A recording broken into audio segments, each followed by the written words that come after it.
She laughed in my face and said the note wasn't even from me, right in the middle of my brother's wedding reception in downtown Atlanta.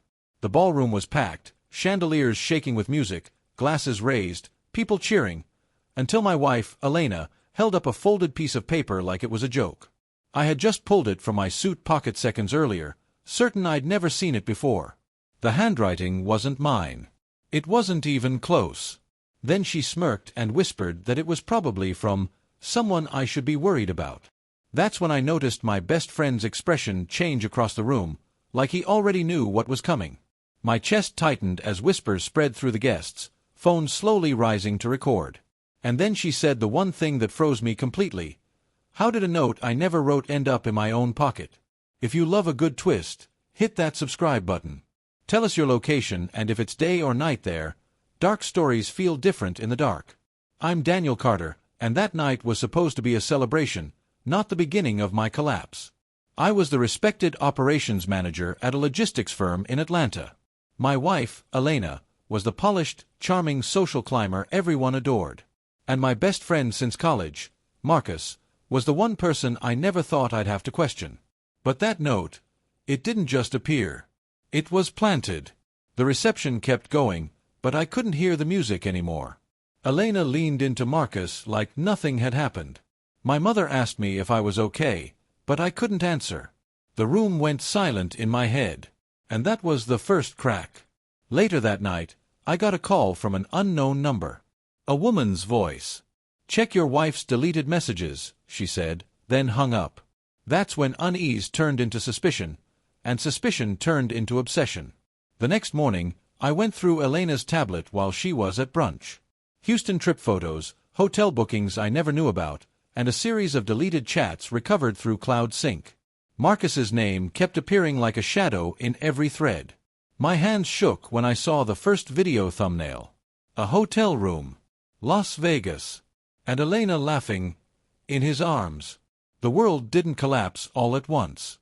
It peeled away slowly, like skin burning under heat. I sat there for nearly an hour, replaying the clip, waiting for it to make sense. It never did. That evening, I confronted her at home. "You went to Vegas?" I asked, holding the tablet up. She didn't even flinch. "It was a work trip. With Marcus." Silence. Then she sighed like I was the problem. "You're imagining things, Daniel. You always overthink." That was her denial phase. Clean. Rehearsed. Dangerous. But I wasn't listening anymore. Because I had already started planning. The next week, I played the perfect husband. Smiling at dinner parties. Showing up at family gatherings. Even attending another event in Houston where Marcus would be speaking at a corporate panel. And I waited. The trap wasn't complicated. Just timing. I leaked the hotel footage anonymously into a closed corporate group chat, Marcus's professional network. Then I scheduled a second drop, screenshots of Elena's messages, carefully edited to preserve context but destroy reputation. I didn't say a word. I didn't need to. The explosion came within hours.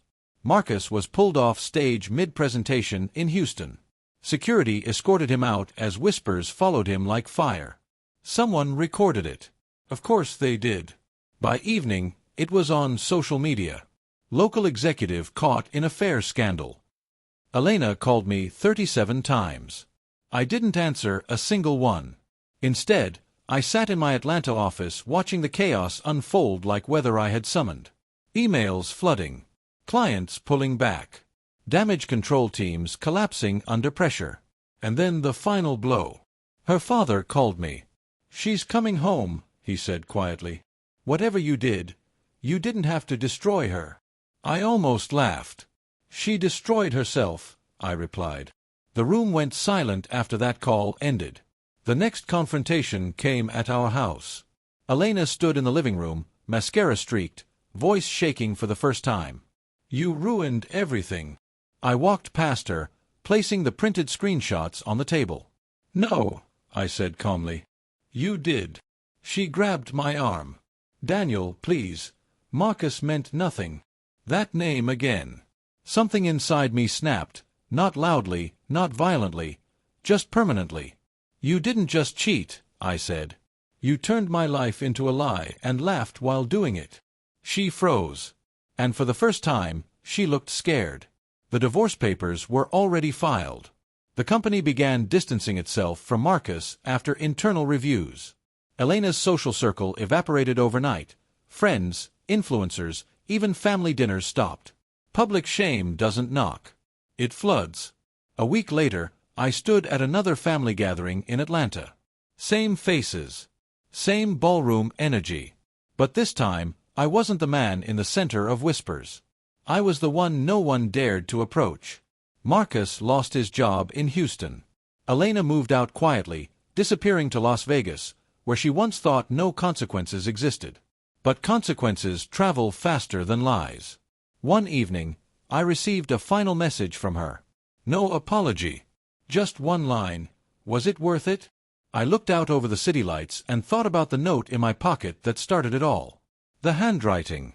The setup. The betrayal so precise it almost felt artistic. And I finally understood. It was never a mistake. It was a test. And she failed it the moment she thought I wouldn't fight back. I closed my phone and deleted the message without replying. Some betrayals don't end with forgiveness. They end with silence. And silence is louder than any confession. The end.